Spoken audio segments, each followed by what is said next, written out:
add your voice to the conversation. Yeah, thank you so much, Sally. So excited. Her brand new book, Succeed with Purpose, is available. You can get the first chapter by going to her website, succeedwithpurpose.com. .today. Oh, sorry, .today, right? Succeedwithpurpose.today. Yes, I love that. I'm Absolutely. sorry if I said the wrong email address before. Succeedwithpurpose.today. What are the best industries? Are you curious to know what the best industries are for starting a brand new business right now? Yeah. I mean, it just seems like with technology in the marketplace and so much is changing. How do you even keep up? Where should we even start? Or if we, kind of have that entrepreneurial bug, what else should we be adding to our mix to diversify?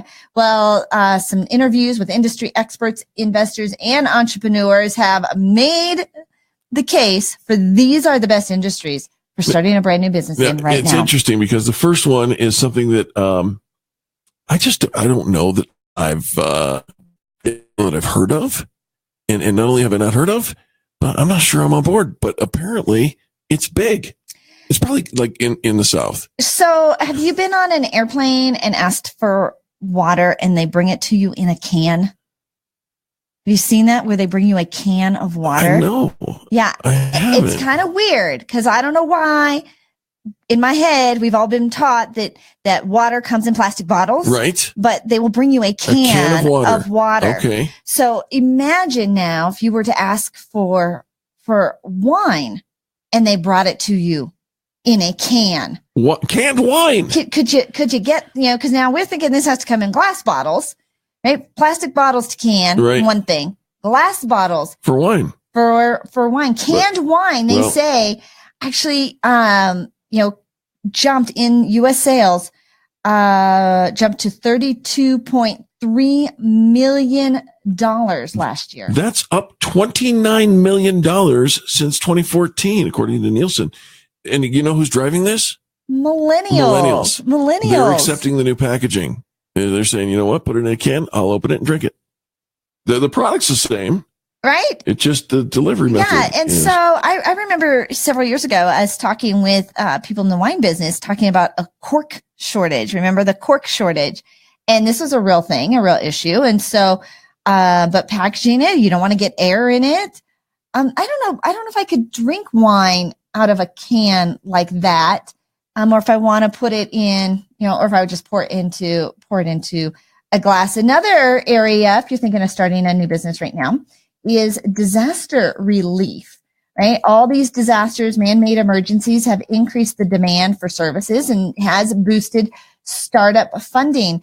In fact, revenue for the disaster relief industry is expected to jump to $11.2 billion, which is a $10 billion jump in the next 4 years. You don't think of disaster relief as being a business, but clearly there is room there to big business. Fulfill it is that. Really big business. Absolutely. We're going to interrupt this conversation to go to the phones. We invited callers, and we have one. It sounds like Trent is calling in from Colorado. Trent, you're live with Angel and Eric. How are you? Oh, I'm good. How are you doing? Doing all right. What type of startup industry question do you have? Oh, well, is it necessary to put an LVR into your IPO when you're going before the loan officer at the bank or the credit union? Did they ask for it? They did. And it is. Okay. Yeah. The basic question and answer has been answered, right? Is it important to do that? For those who are not familiar with the terminology, the LVR is the loan to value ratio, and you're getting ready. It sounds like you're getting ready to launch an IPO, to go public. Yes, that's correct. Okay. Yes, that's correct. Yeah. When dealing with the IPO, you tend to get involved with the SEC, right? So you have to play by the rules that are laid out there for you. Does that help? It does. It does. In my position, coming from a place of insolvency and going through all kinds of steps, we instituted drip pricing to kind of keep our to keep out of the red. And then we looked at divestiture. We ended up getting with the loan officer because we do have a guarantor lined up. Okay. Now, he's going to handle some of our repayments on a promissory note. It's easier to forecast, but when you have a balloon payment, I mean, there's only so much bootstrapping. And I can guarantee that the guarantor is looking for fringe benefits up there in terms of liquidity. Right. Have you considered like hard money lending instead of just going straight to a bank? We have some bad debts. We also have some intellectual property and some encumbered assets. Now, the encumbered assets are currently being used as collateral in another loan, and some intangible assets as well, that we've got non-physical assets with no fixed value. So it's sort of hard to assess. Yeah. Trent, I'm gonna put you on hold for just a minute, and I don't mean to be rude, but we're getting some awkward feedback from you and your phone connection. So I'm gonna have my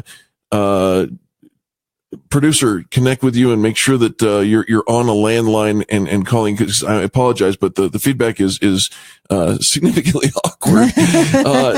But the question that you raise, and it sounds like you're doing a lot of the right things. You're surrounding yourself with a lot of the right people.